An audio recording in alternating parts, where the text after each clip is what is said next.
سورۃ الفتح. تمہیدی باتیں میں پہلے عرض کر چکا ہوں. یہ سورہ مبارکہ نازل ہوئی ہے صلح حدیبیہ کے بعد. اس کی جو تاریخی پس منظر ہے صرف یہ چند جملے کفایت کریں گے. سن 5 میں غزوہ احزاب کے بعد یہ حضور نے صحابہ سے کہہ دیا تھا کہ اب قریش میں وہ دم نہیں رہا کہ اب دوبارہ وہ تم پر چڑھ کر آئیں اور حملہ کریں. لن تغزوکم قریش بعد عامکم ھذا ولکنکم تغزونہم. اب انیشیٹو تمہاری طرف سے ہوگا. وہ انیشیٹو حضور نے لیا ہے سن 6 میں. آپ نے عمرے کا احرام باندھا اور آپ کے ساتھ 1400 عام طور پر بیان ہوتا ہے لیکن بعض روایات میں 1800 صحابہ احرام باندھ کر چلے کہ ہم عمرہ کرنے جا رہے ہیں. یہ گویا کہ ایک ٹیسٹ تھا کہ اب قریش کرتے کیا ہے. آپ احرام کے لیے اپنی منزل بمنزل کرتے ہوئے پہنچ گئے حدیبیہ تک، وہی جگہ جہاں پر کہ پھر صلح ہوئی. ادھر قریش کے لیے جو ہے ان کی جان پر بن گئی. پہلی بات تو یہ کہ ان کی روایات کے خلاف تھا کہ کوئی آئے عمرے کی نیت سے اور ان کو روک دے. یہ عرب کی روایت نہیں تھی. تو صحیح ہے کہ اب اگر آنے دیتے ہیں اور مسلمان دندناتے ہوئے آئیں شہر کے اندر عمرہ کریں تو گویا کہ ان کی شکست ہو گئی. تو وہاں پر جو بھی ہوا تفصیلات کا تو موقع نہیں ہے. ایک طرف تو وہ تلے ہوئے تھے کہ جنگ کریں گے، اور جب حضرت عثمان کو حضور نے بھیجا ہے کچھ سلسلہ جنبانی کے لیے، وہاں ان کو روک لیا گیا. خبر مشہور ہو گئی کہ انہیں شہید کر دیا گیا. پھر حضور نے بیعت لی. وہ بیعت علی الموت کہلاتی ہے. بیعت علی لا نفر یا بیعت علی الموت، اور اس کا نام ہے بیعت رضوان. ایک درخت کے نیچے آپ تشریف فرما ہوئے اور سب نے آ کر آپ سے بیعت کی کہ اب یہاں جانے دے دیں گے اپنی، سب ہم یہاں پر مرنے کے لیے تیار ہیں، جانے قربان کر دیں گے، یہاں سے واپس نہیں جائیں گے. جب وہاں یہ خبریں پہنچی اور انہوں نے کچھ اور اندازہ کر لیا تھا کہ یہ تو بڑے سرفرے لوگ معلوم ہو رہے ہیں، ان میں سے کوئی جو ہے بھاگنے والا نظر نہیں آتا یہاں سے، تو پھر یہ ہے کہ وہ مجبور ہو گئے کہ اب کچھ صلح کریں. پھر صلح ہوئی، صلح حدیبیہ، لیکن وہ بڑی ان ایکول صلح تھی. اس میں مسلمانوں کے لیے ہیوملیشن تھی، اس لیے کہ یہ طے کر لیا گیا اس میں کہ اگر کوئی مسلمان مدینے سے واپس آئے مکے تو اسے مکے والے واپس نہیں کریں گے، لیکن اگر کوئی مکے سے مدینے جائے گا تو واپس کرنا ہوگا.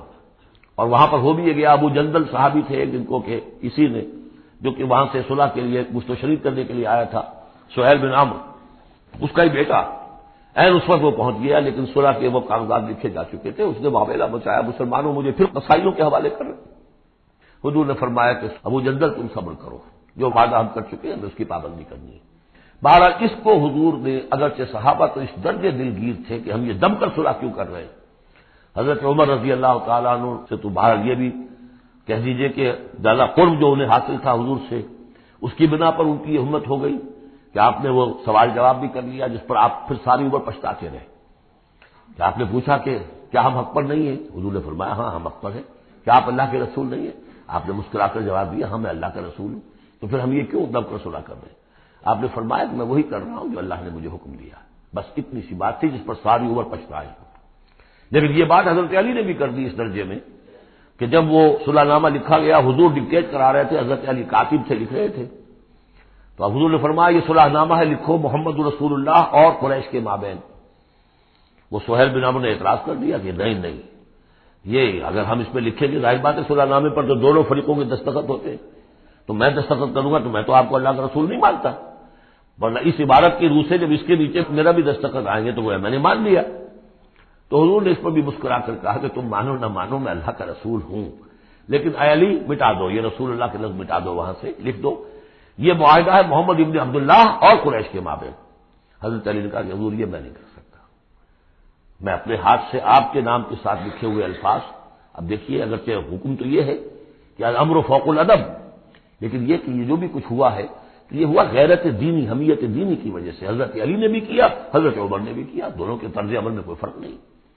لیکن بہرحال اس کے بعد جو ہے صلح ہوئی ہے، اور مسلمانوں کے دل اگرچہ اس پہ بہت ہی رنجیدہ تھے، اور یہ بات بھی بڑی عجیب تھی کہ وہی احرام کھول دیے گئے، وہی قربانی کے جانور جو ہیں.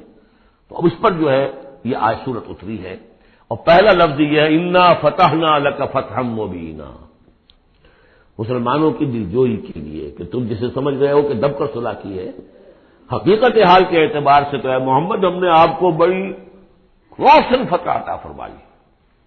آج ہم اسے انٹرپریٹ کر سکتے ہیں روشن فتح کس اعتبار سے کہ ٹریٹی کے معنی یہ ہے کہ مصالحت کی صلح ہوتی ہے دو فریقوں کے درمیان جو ایک دوسرے کو ریکگنائز کریں. اس کا مطلب یہ ہے کہ قریش نے ریکگنائز کر لیا کہ Muhammad is a power to reckon with, اور یہ بہت بڑی بات ہے۔ قریش نے تسلیم کیا، اور تسلیم کرنا جو ہے یہ اللہ تعالیٰ کی طرف سے فتح عظیم ہے۔ انا فتحنا لك فتحا مبینا لیغفر لك الله ما تقدم من ذنبك وما تاخر۔ اب دیکھیے ذنب کا لفظ یہاں پھر دوبارہ آ گیا، تاکہ اللہ تعالیٰ بخش دے آپ کو جو پچھلے ہوئی آپ کی کوئی کوتاہیاں یا گناہ، یا جو بعد میں ہوئی۔ وَيُتِمَّ نِعْمَتَهُ، جو پیچھے رہے گناہ ان کو بھی بخش دے۔ وَيُتِمَّ نِعْمَتَهُ عَلَيْكَ، اور تاکہ اللہ تعالیٰ اپنی نعمت کا اتمام فرما دے آپ پر۔ وَيَهْدِيَكَ صِرَاطًا مُسْتَقِيمًا، اور آپ کو ہدایت دے سیدھے راہ کی طرف۔ اب یہ ہے پھر ایک اشکال پیدا ہوتا ہے کہ حضور صلی اللہ علیہ وسلم تو پہلے ہی سیدھی راہ پر ہیں، پھر یہ کہ تمام اہل ایمان حضور کے ساتھ سیدھی راہ پر چلے آ رہے ہیں، اور سیدھی راہ پر چلتے ہوئے اب اہل ایمان کو بھی، حضرت ابوبکر کو بھی آپ کے ساتھ چلتے ہوئے کتنے برس ہو گئے؟ 18 برس ہو گئے، تو اب ان کے معنی کیا ہو گئے؟ تو اس پہ بہت سی بحثیں ہیں، یہ تو اب میں تفصیل میں نہیں جا سکتا۔ میری توجہ وہی ہے جو میں اس سے پہلے سورہ محمد میں کر چکا ہوں ضم کی، کہ یہ جو جد و جہد ہوئی ہے اس میں اگر کہیں کوئی خامی کوتاہی کسی کی طرف سے ہوئی ہے، چاہے وہ کسی اور مسلمان کی طرف سے ہوئی ہے، صاحب ایمان کی طرف سے ہوئی ہے، غلطی ہوئی ہے، خطا ہوئی ہے، ان سب کی اب اللہ تعالیٰ تلافی فرما دے گا۔ یہ فتح مبین جو ہے وہ ان سب کو کور کر جائے گی، اور یہدیہ کا صراط مستقیم، اب آپ کی جد و جہد بالکل سیدھی تیر کی طرح اپنے ہدف کی طرف بڑھے گی۔ اب اس میں کوئی جو ہے تزلزل نہیں ہوگا، بلکہ آپ کی یہ جد و جہد، اللہ کے دین کی اقامت کی جد و جہد اور اللہ کی حکومت قائم کرنے کی جد و جہد جو ہے سیدھی اپنے ہدف کی طرف بڑھتی چلی جائے گی۔ چنانچہ یتم نعمتہ، وہ تو ہم پڑھ چکے ہیں، الیوم اکملت لکم دینکم واتممت علیکم نعمتی ورضیت لکم الاسلام دینا۔ تو دین کا اتمام ایک تو اس شکل میں کہ قرآن میں دین مکمل ہو جائے، شریعت پوری ہو گئی، لیکن اس سے تکمیل نہیں ہوتی اس معنی میں جب تک اس کی ایک عملی ڈیمانسٹریشن بھی مکمل نہ ہو۔ عملی ڈیمانسٹریشن مکمل ہوتی ہے جب اللہ کی حکومت بالفعل قائم ہو جائے۔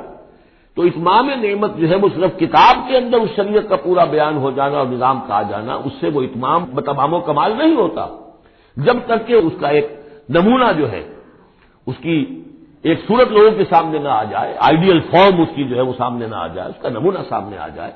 تو اس کے لیے ضروری ہے کہ اب یہ جد و جہد آپ کی جو ہے سیدھی اب تیز رفتاری کے ساتھ اپنے اصل ہدف یعنی اظہار دین لیظہرہ علی الدین کلہ، اور یہ آ جائے گی اس سورہ مبارکہ کے آخر میں بھی کہ ہم نے بھیجا ہی آپ کو ہے محمد اس لیے ہے کہ آپ اللہ کے دین کو غالب کریں۔ تو وہ اللہ کے دین کے غلبے کی جد و جہد اب تیر کی طرف سیدھی جائے گی۔ اللہ نے ساری اگلی پچھلی اگر کوئی اس میں کمیاں کوتاہیاں رہ گئی ہیں کسی کی طرف سے آپ کے ساتھیوں میں سے، ان سب کی تلافی کے لیے یہ فتح مبین آپ کو عطا کر دی۔ وَيَنصُرَكَ اللَّهُ نَصْرًا عَزِيزًا، اور اللہ آپ کی مدد کرے گا ایسی مدد کہ جس کے لیے کوئی شکست نہ ہو، بڑی زبردست مدد۔ هُوَ الَّذِي أَنزَلَ السَّكِينَةَ فِي قُلُوبِ الْمُؤْمِنِينَ لِيَزْدَادُوا إِيمَانًا مَعَ إِيمَانِهِمْ، وہی ہے کہ جس نے اہل ایمان کے دلوں میں سکینت نازل کر دی تاکہ ان کے ایمان میں اور اضافہ ہو جائے، تاکہ وہ اور اضافہ کر لیں اپنے ایمان میں، جتنا ایمان ہے اس سے اور بڑھ کر۔ وَلِلَّهِ جُنُودُ السَّمَاوَاتِ وَالْأَرْضِ، اب ظاہر بات ہے کہ اس میں ایک تو کیفیت یہ تھی کہ جو انہیں سکون حاصل تھا کہ وہ تیار تھے سب اپنی جانیں دینے کے لیے، اس کے لیے بھی ایک سکون قلب کے اندر اللہ تعالیٰ نے ان کے پیدا کیا تھا، تبھی تو وہ اس کے لیے آمادہ ہوئے۔ پھر یہ کہ ان کے اندر نظم اور ضبط کا یہ عالم کہ کوئی ایک شخص بھی حق میں نہیں تھا کہ یہ صلح یہاں اس وقت ہو، لیکن محمد رسول اللہ ان کی اطاعت، اس کا سب سے بڑا ٹیسٹ وہاں ہوا ہے۔ اور یہ بات جو میں کہہ رہا ہوں شاید بعض حضرات کو عجیب لگی، کوئی ایک شخص بھی نہیں تھا اس کے حق میں، اس کی دلیل کیا ہے؟ اس کی دلیل یہ ہے کہ جب حضور نے جب صلح ہو گئی مکمل، آپ نے فرمایا مسلمان اٹھو، احرام کھول دو اور یہی قربانیاں دے دو۔ کوئی نہیں اٹھا، ایک بھی نہیں اٹھا۔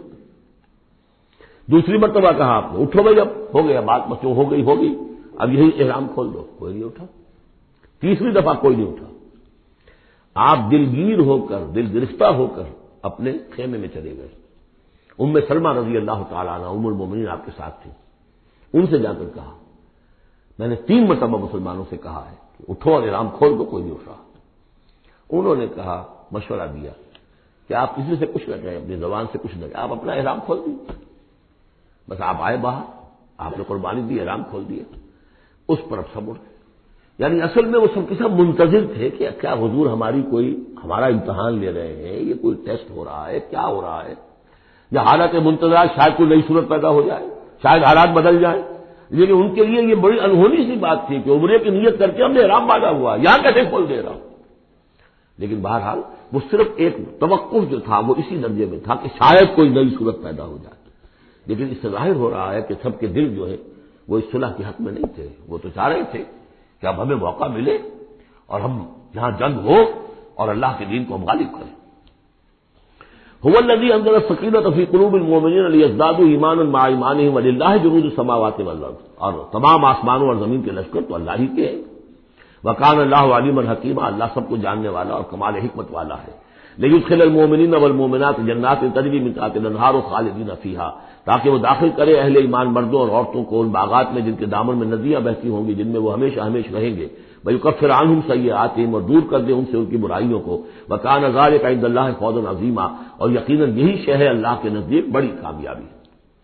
وَيُعَذِّبُ الْمُنَافِقِينَ وَالْمُنَافِقَاتِ وَالْمُشْرِكِينَ وَالْمُشْرِكَاتِ الظَّانِّينَ بِاللَّهِ ظَنَّ السَّوْءِ، یہ الفاظ بہت مشابہ ہیں سورہ احزاب کی آخری آیات کے، اور سورہ احزاب جو ہے آپ کو معلوم ہے سن 5 میں نازل ہوئی اور یہ سن 6 میں نازل ہو رہی ہے، تو زمانہ جو ہے قریب کا ہے۔ اور اللہ سزا دے اور عذاب دے منافق مردوں اور منافق عورتوں کو، اور مشرک مردوں اور مشرک عورتوں کو کہ جو اللہ کے بارے میں بہت برے گمان رکھتے ہیں۔ علیہم دائرۃ السوء، اصل میں تو ان کے اوپر ہے مسلط برائی کا دائرہ۔ وغضب اللہ علیہم، اور اللہ غضبناک ہوا ہے ان پر۔ ولعنہم، اللہ نے ان پر لعنت فرمائی ہے۔ وعد لہم جہنم، اور ان کے لیے تیار کیا ہوا جہنم کو وسعت مصیرا، اور وہ بہت بری جگہ ہے لوٹنے کی۔ وللہ جنود السماوات والارض، آسمانوں اور زمین کے لشکر کل کے کل اللہ ہی کے اختیار میں ہے۔ وکان اللہ عزیزا حکیما، اللہ زبردست ہے اور حکیم ہے۔ پہلے آیا تھا علیما حکیما، اب عزیزا حکیما۔ انا ارسلناک شاہدا ومبشرا ونذیرا، اے نبی ہم نے بھیجا ہے آپ کو شاہد بنا کر، وہی شاہد گواہی دینے والا۔ یہاں اپنے قول اور اپنے عمل سے اللہ کے دین کی گواہی دی۔ قیامت میں کھڑے ہو کر عدالت میں پروزیکیوشن وٹنس کی حیثیت سے کہیں گے اے اللہ تیرا دین جو مجھ تک آیا تھا میں نے پہنچا دیا تھا، اب یہ ان کے ذمے ہے۔ فکیف اذا جئنا من کل امۃ بشہید وجئنا بک علی ہؤلاء شہیدا، ہم نے آپ کو بھیجا ہے گواہ بنا کر اور بشارت دینے والا بنا کر اور خبردار کرنے والا بنا کر، لتؤمنوا باللہ ورسولہ، تاکہ اے مسلمانوں تم ایمان رکھو اللہ پر اور اس کے رسول پر، وتعزروہ وتوقروہ، اور اللہ کے رسول کی تو تم مدد بھی کرو اور ان کی تعظیم کرو، توقیر کرو، وتسبحوہ بکرۃ واصیلا، اور اللہ کی تم تسبیح کرو صبح شام۔ یہاں دیکھیے اس آیت میں لتؤمنوا باللہ ورسولہ، اللہ اور اس کے رسول دونوں پر ایمان رکھو، پھر رسول کے لیے وتعزروہ وتوقروہ، اور اللہ کے لیے وتسبحوہ بکرۃ واصیلا، اس کی تسبیح بیان کرو صبح شام۔ ان الذین یبایعونک انما یبایعون اللہ، یقیناً وہ لوگ جو اے نبی آپ سے بیعت کر رہے ہیں وہ حقیقت میں اللہ سے بیعت کر رہے ہیں۔ ید اللہ فوق ایدیہم، اللہ کا ہاتھ ان کے ہاتھوں کے اوپر ہے۔ فمن نکث فانما ینکث الی نفسہ، تو جو کوئی بھی اس بیعت کی خلاف ورزی کرے گا، اس کو توڑے گا، اس کا سارا وبال اسی کے اوپر ہوگا۔ ومن اوفی بما عاہد علیہ اللہ، اور جو پورا کر دے گا اس معاہدے کو جو اللہ سے کر رہا ہے، فسیؤتیہ اجرا عظیما، تو اللہ تعالیٰ اسے اجر عظیم عطا فرمائے گا۔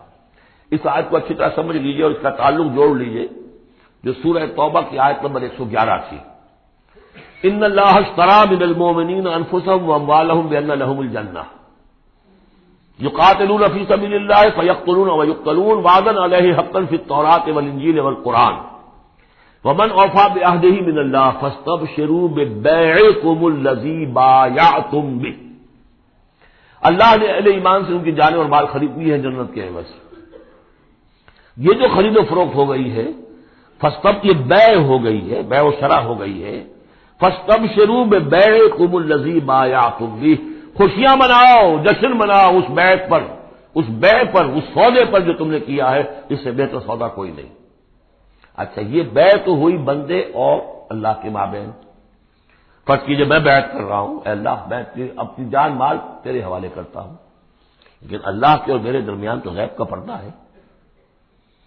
یہ کیسے، کس کو دوں یہ جان اور مال، کس کے حکم پر دوں، کس کے کہنے پر دوں، کہاں مال خرچ کروں؟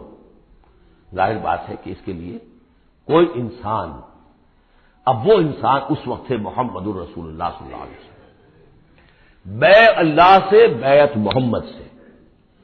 محمد اللہ کے رسول ہیں، وہ بتائیں گے کہ اس طرح مال خرچ کرو، اس طرح جان لگاؤ، یہ وقت آ گیا ہے جان لے کر میدان میں آ جاؤ، جان ہتھیلی برف کو میدان میں آ جاؤ۔ لہذا جو بیع اللہ سے ہوئی ہے، ان اللہ اشتری من المؤمنین انفسهم واموالهم بان لهم الجنہ، اس کے لیے بیعت محمد رسول اللہ سے ہو رہی ہے۔ اور یہ عرب میں رواج تھا کہ جب وہ کوئی سودا کرتے تھے پھر وہ مصافحہ کرتے تھے، ہاتھ ملاتے تھے، ہاتھ جب ملا لیا اب وہ جو سودا ہے پکا ہو گیا، اب پیچھے نہیں جا سکتے آپ۔ جب تک مصافحہ نہیں ہوتا اس وقت تک آدمی کوئی اس میں تبدیلی کر سکتا ہے، لیکن مصافحہ جو ہے وہ پختگی کے لیے۔ لہذا یہ بیعت اب محمد رسول اللہ سے ہو رہی ہے کہ ہم نے جو جان اور اپنی مال جو اللہ کے حوالے کی ہے اسے ہم خرچ کریں گے آپ کے کہنے کے مطابق، جو آپ حکم دیں گے، آپ کی مرضی ہے، آپ ہم سے جب چاہیں یہ جان اور مال حاصل ہے، جب چاہیں وصول فرما لیں۔ یہ بیعت ہے جو ہوئی ہے محمد رسول اللہ سے۔ اچھا، اس میں جو یہ فرمایا کیونکہ یہ تین فریق ہو گئے، اللہ، بیعت کرنے والا اور جس کے ہاتھ پر بیعت کی گئی، لہذا یہ ٹرائی پارٹائٹ ایگریمنٹ ہے، تین فریق ہیں اس کے۔ ایک وہ ہے حضور کا ہاتھ جس پر بیعت کرنے والے کا ہاتھ آ گیا، اللہ نے فرمایا ایک تیسرا ہاتھ بھی ہے، وہ تمہیں نظر نہیں آ رہا، ید اللہ فوق ایدیہم، اللہ کا ہاتھ ان کے ہاتھوں کے اوپر ہے۔ تو یہ تین ہاتھ ہیں در حقیقت اس بیعت کے اندر، اس بیعت کے اندر۔ ان الذین یبایعونک انما یبایعون اللہ، اصل میں تو بیعت، اور بیعت جو ہو رہی ہے تو اللہ سے ہو رہی ہے۔ فاستبشروا ببیعکم الذی بایعتم بہ، باب مفاعلہ کے اندر بھی وہ آ گیا، تم نے جو باہمی یہ کیا ہے بیع و شراء کا معاملہ، تو خوشیاں مناؤ، وہی باب مفاعلہ ہے، وہ یبایعونک، ان الذین یبایعونک، اے نبی جو آپ سے یہ بیعت کر رہے ہیں، انما یبایعون اللہ، وہ اللہ سے بیعت کر رہے ہیں۔ ید اللہ فوق ایدیہم، اللہ کا ہاتھ ان کے ہاتھوں کے اوپر ہے۔ فمن نکث فانما ینکث علی نفسہ، تو جو کوئی بھی اب اس سے روگردانی کرے گا، اسے توڑے گا، اس کی خلاف ورزی کرے گا، اس کا وبال اسی پر آئے گا، آپ پر اس کا کوئی الزام نہیں۔ ومن اوفی بما عہد علیہ اللہ فسیؤتیہ اجرا عظیما، اور جو بھی پورا کر دے گا جس کا کہ اس نے وعدہ اللہ سے کیا ہے، یہ معاہدہ اللہ سے ہوا جان اور مال کا۔ اسی لیے سورہ احزاب میں آپ نے پڑھا تھا نا، من المؤمنین رجال صدقوا ما عہد اللہ علیہ ومنہم من قضی نحبہ ومنہم من ینتظر، اہل ایمان میں وہ جوان مرد ہیں جنہوں نے اپنا جو عہد کیا تھا اللہ سے وہ پورا کر دکھایا، سچا کر دیا۔ ان میں سے وہ بھی ہیں جو اپنی نظر پیش کر چکے، اور وہ بھی ہیں جو باقی منتظر ہیں ابھی کہ کب ہماری باری آئے۔ وبال دوش ہے سر جان ناتواں پہ مگر لگا رکھا ہے تیرے خنجر و ثنا کے لیے، اے اللہ ہم لیے پھر رہے اس سر کو کہ کب تیری راہ میں کٹے اور ہم فارغ ہو جائیں، سمک دوش ہو جائیں، ہمارے کندھے سمک ہو جائیں، ہلکے ہو جائیں، سمک دوش، کندھا ہلکا ہو جائے۔ یہ سر کا بوجھ ہم لگائے ہوئے ہیں اپنے سر پر کہ کب تیری طرف سے حکم آئے ہم نے اپنے سر کٹوائیں اور ہم فارغ ہوں۔ اب اسی کو سمجھ لیجیے کہ حضور کے بعد یہ بیعت کس سے ہوگی؟ جو بھی کوئی داعی اللہ اب کھڑا ہو اللہ کے نام کے، نبی تو نہیں ہوگا، ہوگا امتی، اطاعت اس کی ہوگی، اللہ اور اس کے رسول کی اطاعت کے نیچے نیچے، اس کے دائرے کے اندر، مستقل بذات اطاعت اس کی نہیں ہوگی۔ لیکن یہ کہ بہرحال اب بھی ضرورت ہوگی کہ کوئی جماعت ہو، کوئی جمعیت ہو، کوئی طاقت ہو، ایک فرد سے جو ہے اکیلا چنا بھاڑ نہیں پھوڑ سکتا۔ دین کو غالب کرنے کی جد و جہد، عقیم الدین جو ہم پڑھائے ہیں، یہ پورا سلسلہ جو ہے مکی صورتوں کا جو ان مدنی صورتوں کے ساتھ منسلک ہے، توحید عملی، اقامت دین، اور جو اس صورت کے اندر آ جائے گا لیظہرہ علی الدین کلہ، اس کے لیے جماعت چاہیے، جمعیت چاہیے۔ تو اب بھی کوئی اللہ کا بندہ ہوگا، آپ اسے ٹھوک بجا کر دیکھ لیں، اطمینان دیکھیں، سوچ دیکھیں، اس کی رائے کیا ہے، وہ کیا سمجھتا ہے، اگر وہ دین سے بھی واقف ہے، اگر وہ یہ کہ زمانے کے حالات سے بھی واقف ہے، اس کی شخصیت کو دیکھیے، اس کے ماحول کو دیکھیے، اگر آپ کا دل گواہی دے کہ یہ کوئی بہروپیہ نہیں ہے، یہ واقعتاً سنسیئر آدمی ہے، خلوص کے ساتھ اس کے ہاتھ میں ہاتھ دے کر بیٹھ کے یہ ساتھ چلیے۔ یہی طریقہ مسنون اور منصوص ہے، یہی ایک طریقہ ہے جس کا قرآن مجید میں، یعنی نصوص کسے کہتے ہیں؟ نصوص قرآنی، نصوص حدیث، حدیث میں بھی ذکر ہے تو بیعت کا ہے۔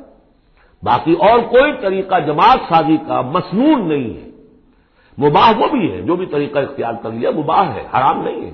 ممبرشپ ہے، ممبرشپ سے پھر امیر کا منتخب کرنا ہے، 2 سال 4 سال کے بعد پھر انتخاب، ٹھیک ہے، کوئی شے حرام نہیں ہے جب تک کہ اس کی حرمت کے لیے کوئی دلیل نہ ہو۔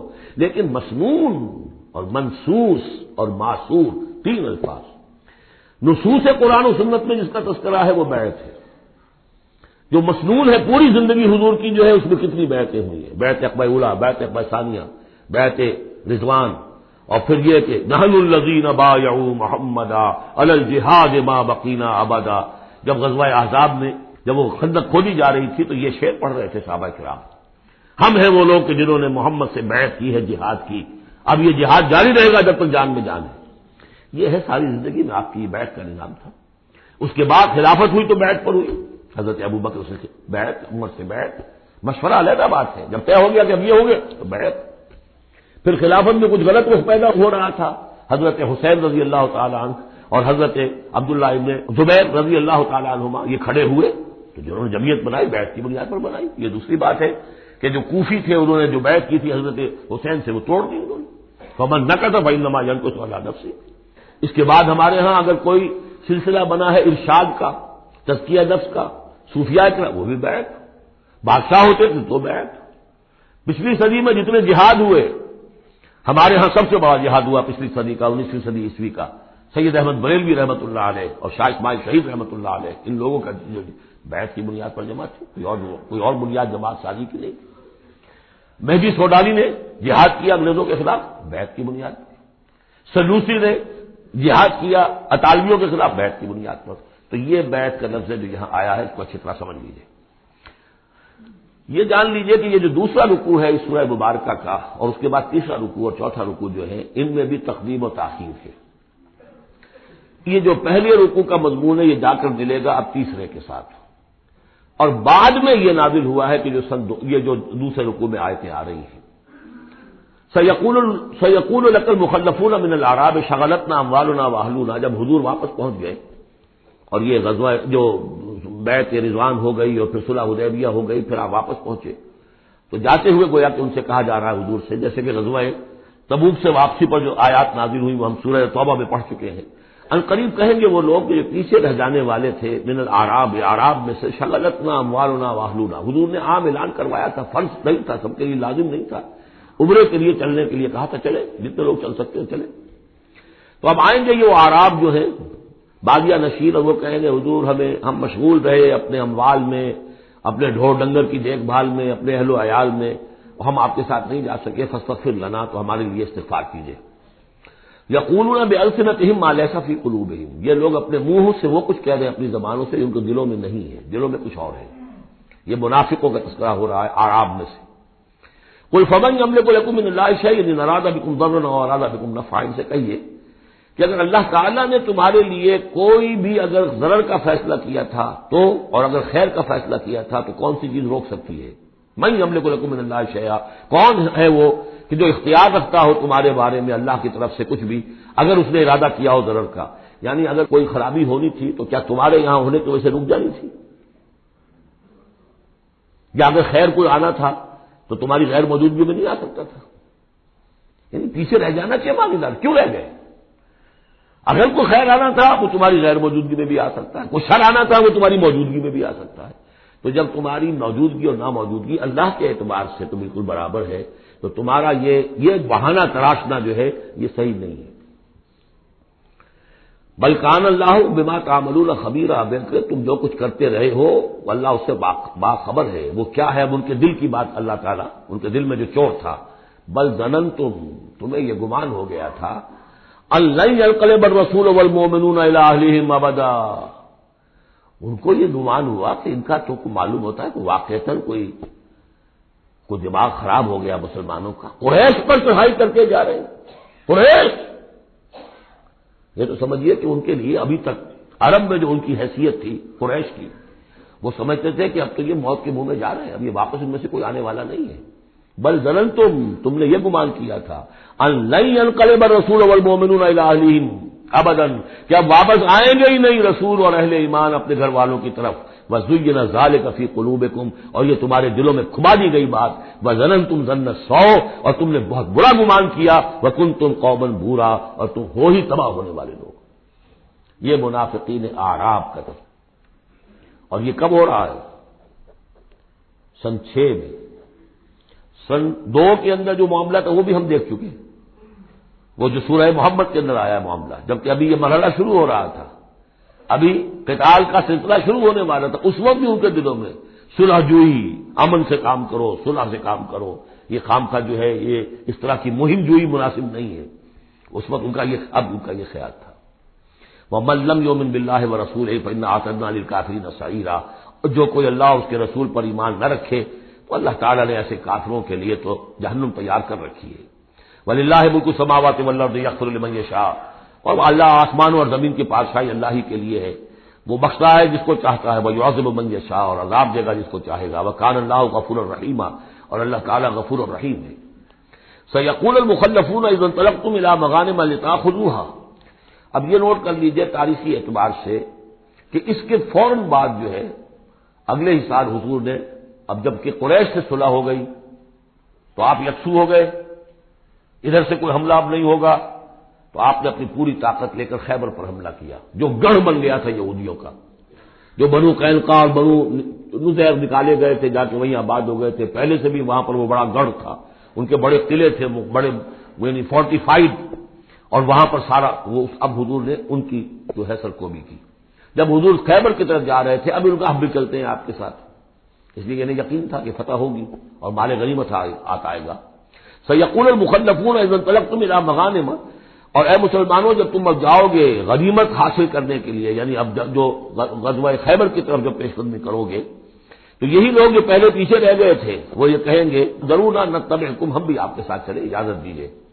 یریدون ان یبدلوا کلام اللہ، یہ اللہ کے کلام کو بدل دینا چاہتے ہیں، وہ اللہ کا کلام اگلے رکوع میں آ رہا ہے کہ ان کے بارے میں طے کر دیا گیا تھا کہ جو لوگ اس صلح حدیبیہ کے موقع پر نہیں گئے ہیں ساتھ حضور کے، اب ان کو کسی بھی دوسری نیکسٹ جنگ کے اندر شمولیت کی اجازت نہیں ہوگی، وہ آگے آ رہا ہے، اس لیے اس کے سمجھنے میں تھوڑی سی دقت ہوتی ہے، لیکن سمجھ لیجئے کہ وہ آگے ہے، اسی لیے تقدیم و تاخیر کی میں نے بات آپ سے کی تھی۔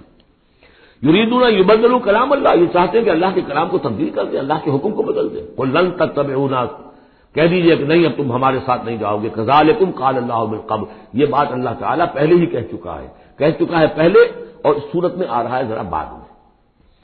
فَسَيَقُولُونَ بَلْ تَحْسُدُونَنَا، وہ کہیں گے یہ تو آپ لوگ حسد کر رہے ہیں ہم سے، آپ ہمیں ساتھ نہیں لے جانا چاہتے، جبکہ ہمیں اندازہ ہے کہ وہاں پہ غنیمتیں ملیں گی۔ بل كانوا لا يفقهون الا قليلا، حقیقت یہ ہے کہ یہ فہم بھی نہیں رکھتے، تفقہ ہی نہیں رکھتے مگر بہت ہی تھوڑی۔ قل للمخلفین من الاعراب، یہ جو لوگ رہ گئے تھے پیچھے، یہ بدو لوگ، ان سے کہہ دیجئے ستدعون الى قوم اولی باس شدید، ان قریب پھر تمہیں بلایا جائے گا ایک ایسی قوم کی طرف، ایسے قوم کے مقابلے کی طرف جو بڑی طاقت والی ہوگی، تو قاتلونہم او یسلمون، یا تم ان سے قتال کرو گے یا وہ مسلمان ہوں گے اور یا وہ اطاعت قبول کریں گے۔ اس سے ہے اشارہ در حقیقت جو نیا سلسلہ جنگوں کا شروع ہونے والا تھا، اور وہ تھا سلطنت روما کے خلاف غزوہ موتا۔ اب اندرون ملکی عرب کا معاملہ جو تھا وہ ختم ہوا، اب تو اصل جو معاملہ پیش آنا ہے وہ انقلاب محمدی کا بین الاقوامی مرحلہ ہے، تصدیر الانقلاب، انقلاب کو اب آگے ایکسپورٹ کرنا ہے، اور اب ٹکراؤ ہونے والا ہے جس کی پیشگی خبر دی جا رہی ہے سلطنت روما کے ساتھ، جہاں اسٹینڈنگ آرمیز تھی لاکھوں کی، جو رومن لیجنز مشہور ہیں تاریخ کے اندر، غرقِ آہن اور ٹرینڈ، تو تمہیں بلایا جائے گا اس وقت، پھر تمہیں ایک موقع دے دیا جائے گا، ستدعون الی قوم اولی باس شدید تقاتلونہم او یسلمون، اور یہ اصل میں تین چیزیں آ گئی وہی کہ اب جو بھی اس عرب سے باہر جو معاملہ ہوا ہے، یا تو وہ اسلام لے آئے یا وہ اطاعت قبول کر لیں، یہ دونوں یسلمون میں شکلیں ہو جائیں گی، اطاعت قبول کر لیں یا اسلام لے آئے یا پھر جنگ ہوگی۔ فَإِن تُطِيعُوا يُؤْتِكُمُ اللَّهُ أَجْرًا عَظِيمًا، اگر اس وقت تم اطاعت کرو گے اللہ کے رسول کی، ان کے ساتھ جاؤ گے تو اللہ تعالیٰ جو ہے تمہیں اجر حسنہ دے گا۔ وَإِن تَتَوَلَّوْا كَمَا تَوَلَّيْتُم مِّن قَبْلُ، اور اگر تمہیں اسی طرح پیٹ دکھا دی جیسے کہ پہلے پیٹ دکھائی تھی، يُعَذِّبْكُمْ عَذَابًا أَلِيمًا، تو اللہ تعالیٰ عذاب علیم دے گا تمہیں۔ لَيْسَ عَلَى الْأَعْمَىٰ حَرَجٌ، ہاں اگر کوئی اندھا ہے تو اس پر کوئی الزام نہیں ہے، کوئی تنگی نہیں ہے، وہ اگر نہیں گیا کوئی بات نہیں۔ وَلَا عَلَى الْأَعْرَجِ حَرَجٌ، اگر کوئی لنگڑا ہے تو اس کے لیے بھی نہیں ہے۔ وَلَا عَلَى الْمَرِيضِ حَرَجٌ، اسی طریقے سے کوئی بیمار ہے تو اس پر بھی کوئی اس کی بات پرس نہیں ہے۔ وَمَن يُطِعِ اللَّهَ وَرَسُولَهُ يُدْخِلْهُ جَنَّاتٍ تَجْرِی مِن تحتہا الْأَنْہَارُ، اور جو اللہ تعالیٰ اور اس کے رسول کی اطاعت کرے گا اللہ تعالیٰ اس کو داخل کرے گا ان باغات میں جن کے دامن میں ندیاں بہتی ہوں گی۔ وَمَن يَتَوَلَّ، اور جو کوئی پلٹ جائے پیٹھ موڑ لے، يُعَذِّبْهُ عَذَابًا أَلِيمًا، اللہ تعالیٰ اسے عذاب علیم دردناک عذاب دے گا۔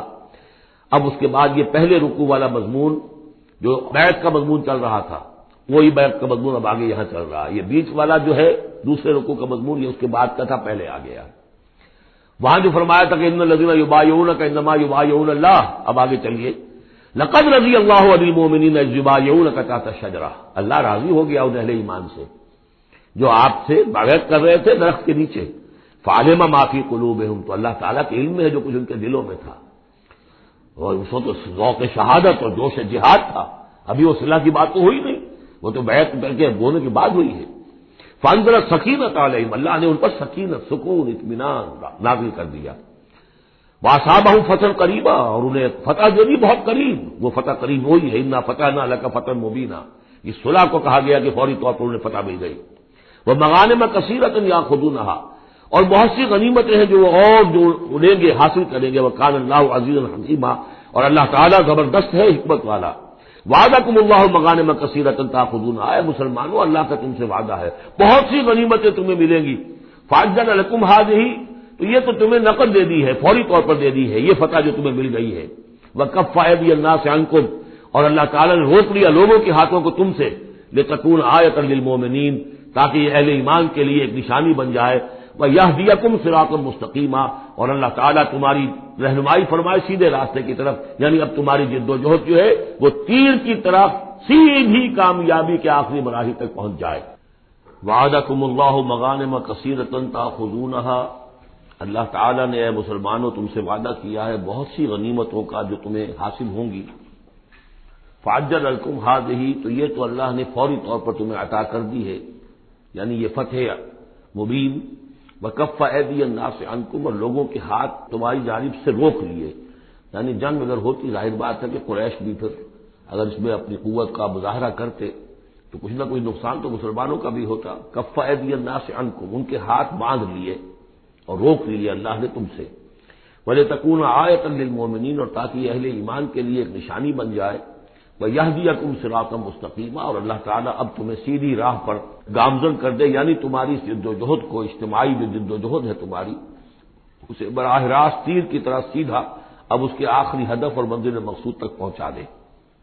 وَأُخْرَىٰ لَمْ تَقْدِرُوا عَلَيْهَا، اور کچھ اور بھی فتحیں ہیں جن کا ابھی تک تمہیں جس پر قدرت حاصل نہیں ہوئی ہے۔ قد احاط اللہ بہا، اللہ تعالیٰ ان کا بھی احاطہ کیے ہوئے ہیں، یعنی یہ کہ اس کے فوراً بعد تمہیں فتح ملے گی جو کہ خیبر کی ہوگی، کیونکہ یہ اس جو رکوع ہم نے دوسرا پڑھائے ہیں، تیسرا اس سے پہلے نازل ہوا ہے، اور یہ کہ پھر فتح مکہ ہونے والی ہے۔ اللہ تعالیٰ نے یہ تمام فتوحات جو اللہ کے تو علم میں ہے، اللہ نے ان کا احاطہ کیا ہوا ہے۔ وَكَانَ اللَّهُ عَلَىٰ كُلِّ شَيْءٍ قَدِيرًا، اللہ ہر چیز پر قادر ہے۔ وَلَوْ قَاتَلَكُمُ الَّذِينَ كَفَرُوا لَوَلَّوُا الْأَدْبَارَ، اور اگر یہ کافر یعنی قریش مکہ تم سے جنگ کرتے تو لازماً پیٹ دکھا دیتے، پیٹ پھیر جاتے۔ ثم لا یجدون ولیا ولا نصیرا، اور پھر نہ پاتے اپنے لیے کوئی حمایتی، کوئی مددگار۔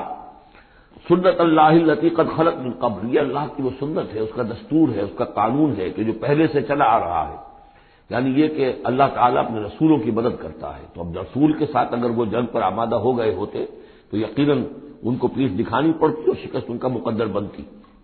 سنت اللہ التی قد خلت من قبل ولن تجد سنت اللہ تبدیلا، اور نہیں پاؤ گے تم اللہ کی سنت اور اللہ کے دستور میں کوئی تبدیلی۔ وَهُوَ الَّذِي كَفَّ أَيْدِيَهُمْ عَنكُمْ وَأَيْدِيَكُمْ عَنْهُمْ بِبَطْنِ مَكَّةَ، وہی ہے جس نے روک لیے ان کے ہاتھ تمہاری طرف بڑھنے سے اور تمہارے ہاتھ ان کی طرف بڑھنے سے۔ بِبَطْنِ مکہ، بیچ شہر مکے کے، یعنی مکے کی وادی میں اور مکے کے شہر میں اگر یہ جنگ ہوتی اور یہ خون ریزی ہوتی، من بعد ان اسفرکم علیہم، اور یہ اللہ نے روک دیا اس کے بعد کہ اللہ نے تمہیں ان پر فتح دے دی تھی، یعنی کہ واقعتاً دل میں قریش شکست کھا چکے تھے، وہ سمجھ گئے تھے کہ ہمارے لیے مقابلہ ممکن نہیں ہے، ورنہ وہ صلح کبھی نہ کرتے۔ ان کے لیے تو یہ چیز گویا کہ بڑی موت سے بھی بڑھ کر جو تھی، بھاری تھی، کہ مسلمان جو ہے ان کے ساتھ ہم صلح کریں، انہیں تسلیم کر لیں، اور پھر یہ بھی طے کریں کہ اگلے سال آپ آئیے اور ہم 3 دن کے لیے یہ پورا مکہ خالی کر دیں گے، آپ یہاں جس طرح چاہے عمرہ کریں۔ یہ شرط بھی اس میں شامل تھی اگلے سال، لیکن اس سال آپ کو جانا پڑے گا، ہماری ناک جو ہے اتنی نہ کٹے کہ اسی سال آپ عمرہ کر لیں، لیکن یہ ہے کہ بہرحال آئندہ آپ آئیں گے۔ تو اس کے بعد کہ اللہ نے تمہیں ان پر فتح دے دی تھی۔ وَكَانَ اللَّهُ بِمَا تَعْمَلُونَ بَصِيرًا، اور جو کچھ تم کر رہے ہو اللہ اسے دیکھ رہا ہے۔ هُمُ الَّذِينَ كَفَرُوا وَصَدُّوكُمْ عَنِ الْمَسْجِدِ الْحَرَامِ، وہی لوگ ہیں، یعنی ان کے جرائم کا تذکرہ ہو رہا ہے جنہوں نے کفر کیا تو اور تمہیں روکے رکھا مسجد حرام تک جانے سے۔ وَالْهَدْيَ مَعْكُوفًا أَن يَبْلُغَ مَحِلَّهُ، اور ہدی کے جو جانور لے کے گئے تھے مسلمان احرام کے ساتھ ساتھ، وہ ہدی کے جانور تھے کہ کعبے کے لیے نیاز کے یہ جانور ہیں، وہ رکے ہوئے تھے کہ وہ اپنی اصل جگہ پر یبلغ محلہ، کہ اس کا اصل مقام تو یہ تھا کہ کعبے جائیں، وہاں پر ان کا چڑھاوا چڑھایا جائے، ان کو قربانی دی جائے، لیکن یہ کہ وہ رکے ہوئے تھے۔ کہ وہاں تک نہیں پہنچ سکتے تھے، لیکن یہ اللہ نے کیوں ہاتھ روک لیے، ان کے ہاتھ تم سے، تمہارے ہاتھ ان سے کیوں روک لیے، جنگ کیوں نہیں ہونے دی، اس کی حکمت اب آ رہی ہے۔ وَلَوْلَا رِجَالٌ مُؤْمِنُونَ وَنِسَاءٌ مُؤْمِنَاتٌ، اگر نہ ہوتے مرد مومن اور عورتیں مومنات، لم تعلموہم، جنہیں تم نہیں جانتے تھے، ان تطؤوہم، اندیشہ تھا کہ تم انہیں بھی پیس ڈالتے۔ یعنی جب جنگ ہوتی ہے، بھٹی گرم ہو جاتی ہے، اس وقت تو تحقیق و تفتیش مشکل ہوتی ہے۔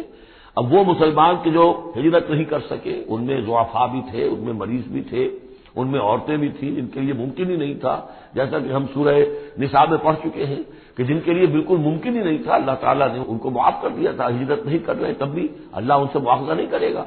تو اب وہ لوگ بھی موجود تھے مکے کے اندر، اب اگر یہ چکی چلتی تو پھر تو یہ پیس ڈالتی ان کو بھی۔ وَلَوْلَا رِجَالٌ مُؤْمِنُونَ وَنِسَاءٌ مُؤْمِنَاتٌ لَمْ تَعْلَمُوهُمْ أَن تَطْئُوهُمْ، تم جانتے ہی نہیں تھے، ہو سکتا ہے کہ تم انہیں بھی کچل دیتے، فَتُصِيبَكُم مِّنْهُم مَّعَرَّةٌ، اور ان کے معاملے میں پھر تم پر ایک الزام آ جاتا، بغیر علم، اس کے بغیر کہ تمہیں کوئی علم ہو، تمہاری بے خبری میں تم پر الزام آتا کہ ان اہل ایمان نے آ کر اپنے اہل ایمان ساتھیوں کو بھی قتل کر دیا۔ لِيُدْخِلَ اللَّهُ فِي رَحْمَتِهِ، اللہ نے اسی لیے روک دیا اس جنگ کو اس وقت اور تمہیں فتح دے دی صلح کی شکل میں، تاکہ اللہ تعالیٰ داخل کرے اللہ تعالیٰ اپنی رحمت میں جس کو چاہے۔ لو تزینوا لعذبنا الذین کفروا منهم عذابا الیما، اگر وہ علیحدہ ہو چکے ہوتے، یعنی مسلمان اہل ایمان مرد اور عورتیں جو ہیں جو ابھی تک مقیم ہیں یہاں پر، اگر وہ یہاں سے نکل چکے ہوتے، علیحدہ ہو چکے ہوتے، تو پھر باقی یہاں صرف کفار رہ گئے ہوتے، تو ہم اسی وقت لعذبنا الذین کفروا منهم عذابا الیما، تو ان کافروں کو ہم ابھی وہ بدترین عذاب کا مزہ چکھا دیتے۔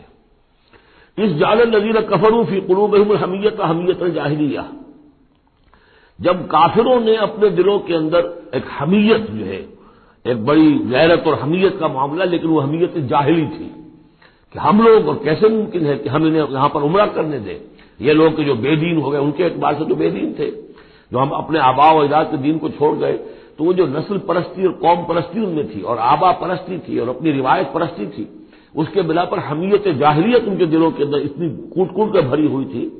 اس جعل الذین کفروا فی قلوبہم الحمیۃ حمیۃ الجاہلیہ، انہوں نے حمیت جاہلی کو اپنے دلوں کے اندر راسخ کر لیا تھا۔ فانزل اللہ سکینتہ علی رسولہ وعلی المؤمنین، تو اللہ تعالیٰ نے اپنی طرف سے سکون نازل فرما دیا اپنے رسول پر صلی اللہ علیہ وسلم اور اہل ایمان پر، والزمہم کلمۃ التقوی، اور اللہ تعالیٰ نے ان پر لازم کر دیا تقوی کی بات کو، یعنی اللہ تعالیٰ نے تقوی کو ان پر لازم کر دیا۔ وَكَانُوا أَحَقَّ بِهَا، یقیناً وہ تقوی کے زیادہ حقدار بھی ہیں، وَأَهْلَهَا، اور واقعتاً تقوی کے اہل ہیں، ان کے اندر تقوی موجود ہے۔ وَكَانَ اللَّهُ بِكُلِّ شَيْءٍ عَلِيمًا، اور یقیناً اللہ تعالیٰ ہر چیز کا علم رکھتا ہے۔ لَقَدْ صَدَقَ اللَّهُ رَسُولَهُ الرُّؤْيَا بِالْحَقِّ، اب ایک شبہ کا ازالہ ہو رہا ہے کہ کچھ لوگوں کو یہ خیال پیدا ہوا ہوگا کہ رسول کا تو خواب بھی سچا ہوتا ہے اور وحی کے درجے میں ہے۔ حضور نے ہمیں فرمایا تھا کہ میں نے خواب دیکھا کہ ہم عمرہ کر رہے ہیں تو چلو، اور یہاں ہم عمرہ نہیں کر سکے تو رسول کا خواب جھوٹا ہو گیا۔ یہ اگر شک کسی کے دل میں پیدا ہوا تو اس کو ظاہر کر رہے ہیں کہ رسول کا خواب جھوٹا نہیں ہوا، یعنی یہ کہ اس میں جب حضور سے پوچھا بھی گیا آپ نے تو فرمایا تھا کہ ہم عمرہ کریں گے، تو آپ نے فرمایا تھا یہ میں نے کب کہا تھا کہ اسی سال ضرور کریں گے، عمرہ کریں گے، چنانچہ اگلے سال وہ عمرہ ہوا۔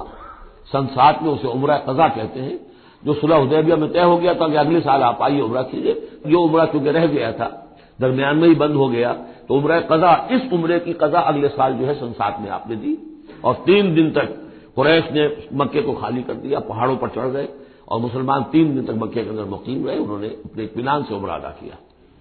تو فرمایا لقد صدق اللہ رسولہ الرؤیا بالحق، اللہ نے بالکل سچا دکھایا خواب اپنے رسول کو، اس میں قطعاً کسی جھوٹ کا شائبہ نہیں۔ لَتَدْخُلُنَّ الْمَسْجِدَ الْحَرَامَ إِنْ شَاءَ اللَّهُ آمِنِينَ مُحَلِّقِينَ رُؤُوسَكُمْ وَمُقَصِّرِينَ لَا تَخَافُونَ، تم اے مسلمانوں لازماً داخل ہوگے مسجد حرام میں انشاءاللہ پورے امن کے ساتھ، آمنین بے کھٹکے، محلقین رؤوسکم ومقصرین، اپنے سروں کو حلق بھی کراؤ گے اور قصر بھی کراؤ گے، سر منڈوا دینا احرام کھولتے ہوئے یہ گویا کہ حلق ہے، اور چھوٹے بال کر دینا یہ قصر ہے۔ تو محلقین رؤوسکم ومقصرین لا تخافون، اور تمہیں کوئی اندیشہ نہیں ہوگا، یعنی جو ہو گیا اگلے سال کہ بالکل مکہ خالی، کوئی اندیشہ نہیں، کوئی مٹ بھیڑ نہیں، کسی طرف سے کوئی تانا نہیں، کوئی بری بات بھی سننے میں نہیں آئی، اور وہ سب لوگ جو ہے وہ رہے اپنے پہاڑوں کے اوپر۔ فعلم ما لم تعلموا، تو اللہ جانتا ہے جو تم نہیں جانتے. فجعل من دون ذلك فتحا قریبا، تو اس کے بعد اللہ تعالی نے ایک بڑی فتح رکھی ہے قریب، یعنی یہ کہ اس کے فوراً بعد اس سے ورے، اس لیے کہ اس عمرہ قضا سے پہلے فتح خیبر ہوئی ہے. اور بہت جو مغانم کا تذکرہ ہو رہا ہے اس میں جو غنیمت آئی ہے بہت نمایاں، وہ غزوہ خیبر کی ہے. ایک تو یہ کہ یہودیوں کا گڑھ تھا، بہت مالدار تھے. پھر یہاں سے جو گئے تھے 2 قبیلے نکل کر گئے تھے، وہ بھی اکثر ان میں سے وہی آباد ہو گئے تھے، تو وہ ان کی بڑی جمعیت تھی وہاں پر، اور یہودی ویسے مالدار ہوتے ہیں. تو وہاں پہ جو غنیمت ملی ہے مسلمانوں کو، اس کے طرف اشارہ ہو رہا ہے. اللہ تعالیٰ نے اس سے پہلے کہ تم عمرہ قضا ادا کرو اور جب تم داخل ہوگے مسجد حرام، اس سے پہلے جو ہے اللہ تعالیٰ تمہیں فتح دے گا، نصیب کرے گا. اب وہ آیت آ گئی، هو الذی ارسل رسولہ بالہدی ودین الحق لیظہرہ علی الدین کلہ. یعنی یہ جو سلسلہ اب جا رہا ہے، صراط مستقیم، سیدھا راستہ کس منزل کی طرف جا رہا ہے؟ دنیا میں مسلمانوں تمہاری جد و جہد کی منزل کیا ہے؟ اللہ کے دین کا غلبہ. اس لیے کہ ہم نے اپنے رسول کو بھیجا ہی اس کام کے لیے. یہ سورہ توبہ میں آیت ہم پڑھ چکے ہیں. فرق صرف یہ ہے کہ وہاں پر تھا هو الذی ارسل رسولہ بالہدی ودین الحق لیظہرہ علی الدین کلہ ولو کرہ المشرکون. یہاں آخری حصہ ہے وکفی باللہ شہیدا. لیکن سورہ توبہ والی آیت جوں کی تم پھر سورہ صف میں آ جائے گی، وہ بھی اب زیادہ دور نہیں رہی ہے، وہ بھی ہم جلدی پڑھیں گے. تو اللہ نے تو بھیجا ہے اپنے رسول کو صلی اللہ علیہ وسلم الہدا دے کر، یعنی قرآن حکیم جو ہدایت کاملہ ہے. نو انسان را پیام آخری حامل او رحمت للعالمین. هو الذی ارسل رسولہ بالہدی ودین الحق، اور دین حق دے کر بھیجا ہے. یہ دین کی بات کیجیے. اب دیکھیے، الدین ان اقیم الدین، اللہ کے دین کو قائم کرو. ام لہم شرکاء شرعوا لہم من الدین ما لم یأذن بہ اللہ، کیا ان کے شریکوں نے بھی کوئی دین دیا ہے انہیں؟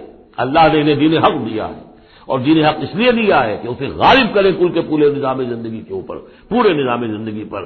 وہی ہے جس نے بھیجا ہے اپنے رسول کو صلی اللہ علیہ وسلم بالہدا، ہدایت دے کر، قرآن دے کر، ودین الحق، اور سچا دین، حق دین، عادلانہ نظام زندگی دے کر، لیظہرہ علی الدین کلہ، تاکہ وہ غالب کرے اسے کل کے کل نظام زندگی پر.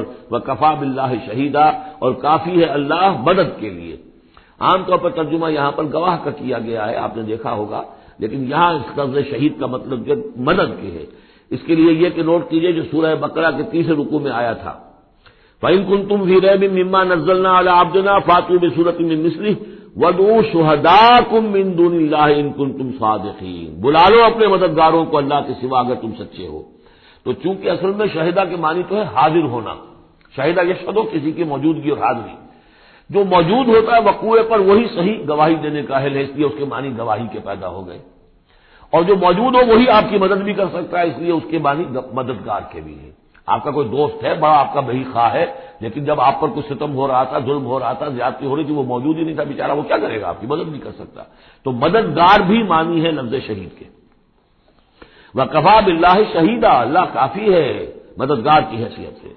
محمد الرسول اللہ والذین معہ، یہ وہ جماعت ہے جو اس بیعت کی بنیاد پر وجود میں آئی ہے. نوٹ کر لیجیے اس بات کو. یہ بیعت کے تذکرے کے ساتھ اب یہ آیت آ رہی ہے. محمد الرسول اللہ صلی اللہ علیہ وسلم ایک بیعت تو وہ لیتے تھے کہ جو کوئی ایمان لاتا تھا، ایمان کی بیعت، لیکن جو آپ نے اہل مکہ سے کبھی نہیں لی، بلکہ وہاں تو جس نے بھی کہہ دیا اشہد ان لا الہ الا اللہ واشہد ان محمد رسول اللہ، کوئی فارمل ڈیکلریشن، کوئی اور اس کے لیے کوئی سمبولک کوئی اقدام نہیں تھا، الا یہ کہ کوئی باہر سے آتا تھا تو بیعت ہوتی تھی. اس کے بعد آپ نے بیعت مکے میں 2 لی ہے، بیعت عقبہ اولیٰ، بیعت عقبہ ثانیہ. اور بیعت عقبہ ثانیہ کی بیعت وہ ہے کہ جس سے اب وہ ایک جماعتی شکل بنی ہے، اس لیے کہ اس کے الفاظ کیا ہیں؟ متفق علیہ روایت ہے، یہ بخاری اور مسلم دونوں میں. راوی اس کے حضرت عبادہ بن صامت رضی اللہ تعالی عنہ. وہ بیعت کیا تھی؟ بایعنا رسول اللہ صلی اللہ علیہ وسلم علی السمع والطاعۃ فی العسر والیسر والمنشط والمکرہ وعلی اثرۃ علینا وعلی لا ننازل امر اہلہ وعلی ان نقول بالحق اینما کنا لا نخاف باللہ لومۃ لائم. ہم نے بیعت کی تھی اللہ کے رسول سے کہ آپ کا ہر حکم سنیں گے اور مانیں گے، اطاعت کریں گے. فی العسر والیسر، خواہ مشکل ہو اور خواہ آسانی ہو، والمنشط والمکرہ، خواہ ہماری طبیعت آمادہ ہو، خواہ ہمیں اپنی طبیعتوں پر جبر کرنا پڑے. وعلی اثرۃ علینا، خواہ ہم پر دوسروں کو ترجیح دی جائے، ہم کبھی نہیں کہیں گے کہ ہم آپ کے پرانے ساتھی ہیں، آپ نے بالکل ایک نووارث کو ہمارے اوپر امیر کیسے مقرر کر دیا، نہیں، اٹس یور پریروگیٹو، یہ آپ کا اختیار ہوگا، جس کو آپ چاہیں امیر بنائیں۔ وعلی اللہ ننازع امرہ لہ، جنہیں آپ والی امر بنا دیں گے، امیر بنا دیں گے، ان سے بھی ہم جھگڑیں گے نہیں، ان سے تعاون کریں گے، ان کی اطاعت کریں گے۔ جیسے کہ ایک اور حدیث میں حضور نے فرمایا، من اطاعنی فقد اطاع اللہ ومن عصانی فقد عصی اللہ، جس نے میری اطاعت کی اس نے اللہ کی اطاعت کی، اور جس نے میری نافرمانی کی اس نے اللہ کی نافرمانی کی۔ ومن اطاع امیری فقد اطاعنی، جس نے میرے مقرر کردہ امیر کی اطاعت کی اس نے میری اطاعت کی۔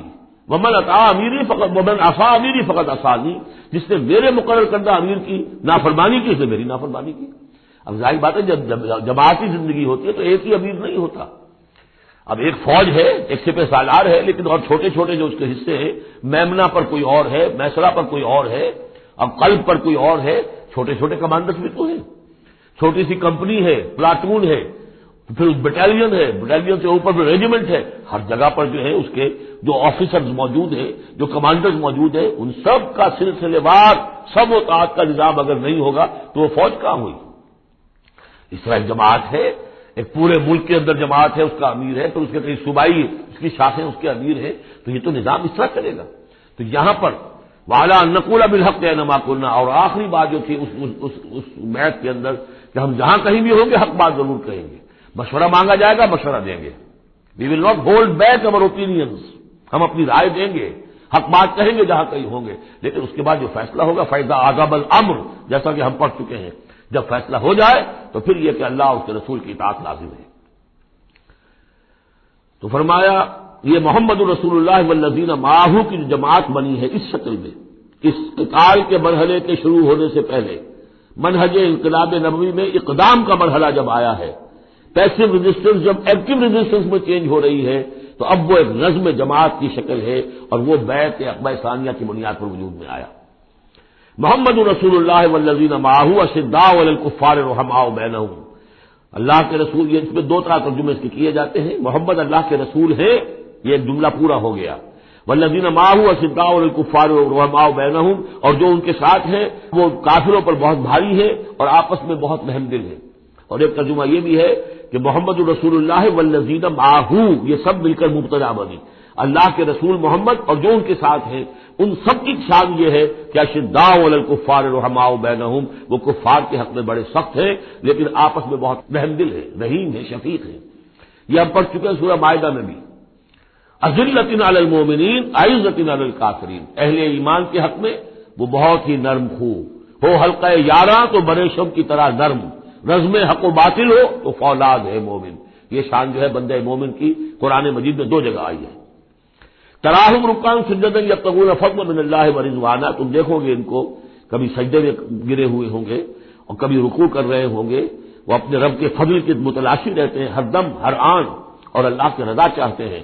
سیماہم فی وجوہہم من اثر السجود، اور ان کی جو نشانی ہے وہ ان کے چہروں میں جو اثرات پیدا ہوتے ہیں سجدے سے عام طور پر تو خیال یہ ہوتا ہے کہ یہی جو گھٹا پڑ جاتا ہے یہی سجدے کا نشان ہے، لیکن اس کے علاوہ بھی نمازیوں کے چہرے میں ان کی نماز کی ایک کیفیت ہوتی ہے، نورانیت ہوتی ہے کہ جو ان کے چہروں کے اندر موجود ہوتی ہے۔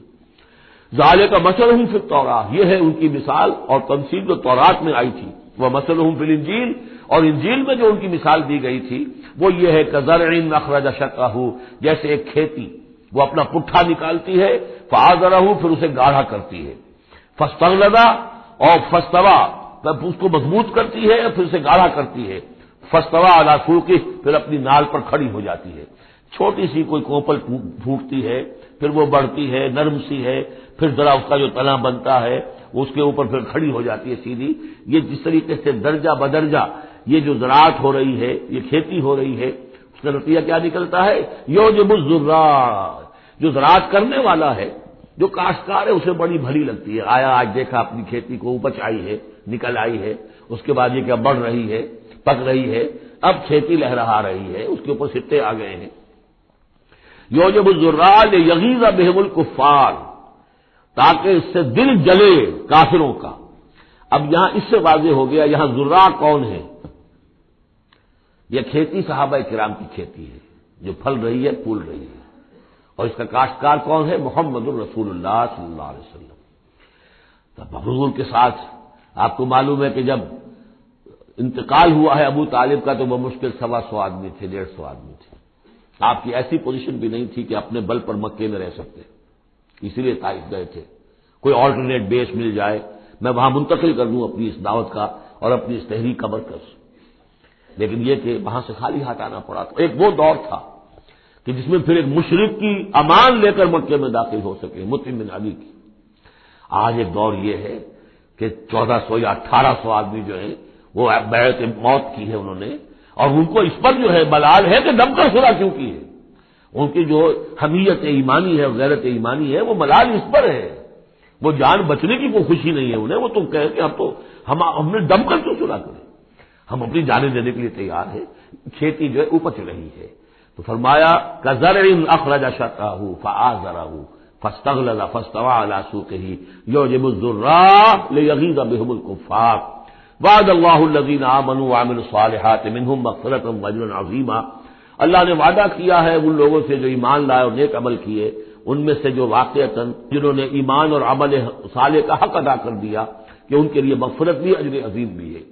یہاں جو مولانا عثمانی صاحب نے حاشیہ لکھا ہے مجھے بہت پسند آیا کہ اگرچہ حضور کے سارے ساتھی جو ہے وہ سب کے سب وہی تھے کہ جو ایمان اور عمل صالح کا حق ادا کر چکے تھے، پھر بھی منہم کی ایک قید لگا کر گویا کہ ان کو یہ بات بتا دی گئی ہے کہ اصل معاملہ ہے کہ موت تک انسان قائم رہے اس پر، مبادا بعد میں کہیں کسی کے اندر کوئی تزلزل پیدا ہو جائے.